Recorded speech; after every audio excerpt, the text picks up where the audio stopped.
Children and teenagers these days aren't going outside as much as before. 50 years ago, nearly half of all kids in America walked or biked to school. Today, it's less than 13%. This is largely due to the lack of independence children have. Parents are more worried than ever about letting their kids go out on their own, because look at all these kidnappers outside. Look at them. However, stranger kidnappings are astonishingly rare, and these cases are always sensationalized in the media. The real threat to the safety of children are cars.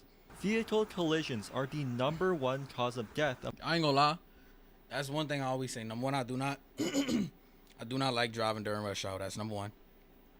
Number two, if I do drive during the school hours, I'll drive extra cautious and extra slow. No cap. From like 7 a.m. to like 5:30, I drive extra slow.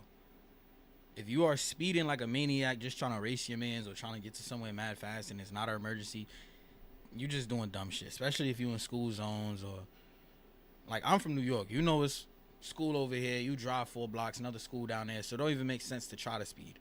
Like I stay 20 and below. Shit, sometimes slower than that. Among children and teenagers, killing thousands and injuring tens of thousands every year. When you look at how our cities are designed, none of this is surprising. Modern suburbs, and especially American suburbs, are car dependent. Neighborhoods are endless mazes of single-family homes with streets laid out in winding cul-de-sacs. Businesses sit behind giant parking lots with wide multi-lane roads full of high-speed car traffic.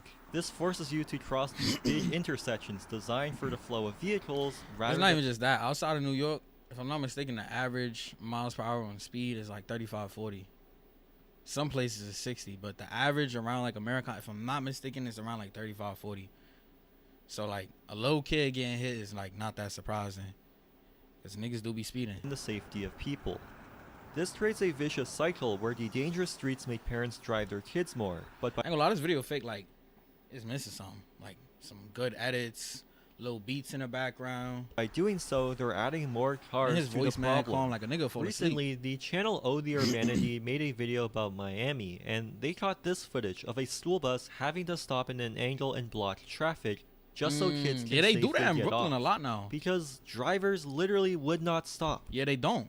So They be when trying to go everything's around, too even far with the little away stop and sign crossing the street is too dangerous, children have zero independent mobility until they turn 16 and get a driver's license. Most of the world sets their legal driving age to 18, and for good reason.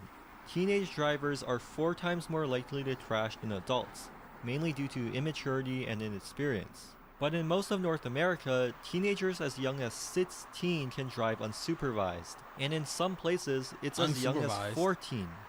If we had viable alternatives to driving, our legal driving age wouldn't have to be so low, and teenagers wouldn't have to risk their lives just so they can have some independence. Until then, children have to rely on mommy and daddy to chauffeur them everywhere. This is where the soccer mom stereotype comes from, someone who spends all their time driving their kids to and from different activities. In car-dependent suburbia, dropping off or picking up kids from school becomes this massive ordeal, with cars backing up for miles of traffic. These schools may be far away and are sometimes in rural locations, but this is primarily due to sprawling car-centric design. Due to the low density of the suburbs, schools have to consolidate into fewer but larger facilities that are farther away, rather than having more smaller schools that are closer.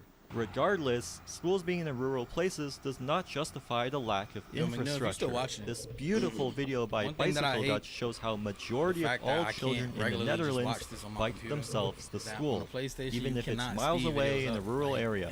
They can do this if y'all because don't know, they've I'm a built safe motherfucker that watch cycling videos hella infrastructure fast. throughout I all don't their got time to cities sit and and the watch this entire 10-minute country. video when it could be 5 We might minutes. not build Time bike is money. lanes across the whole country like the Dutch, but even if a fraction of these kids were able to walk or bike to school, it would make a huge difference for both parents and the development of children. I ain't gonna lie, I'm probably not gonna watch this whole joint. Let me see. Impact on health, stranger danger. I ain't gonna lie. This video is not what I expected. A 2002 I think somebody else, if not, somebody else should make a video on like why kids do not go outside as much, and not just about people getting hit by fucking school buses and cars and shit, about violence outside, technology, strict parents. Like I feel like that'd be an interesting video. I'm not watching that, no cap. Like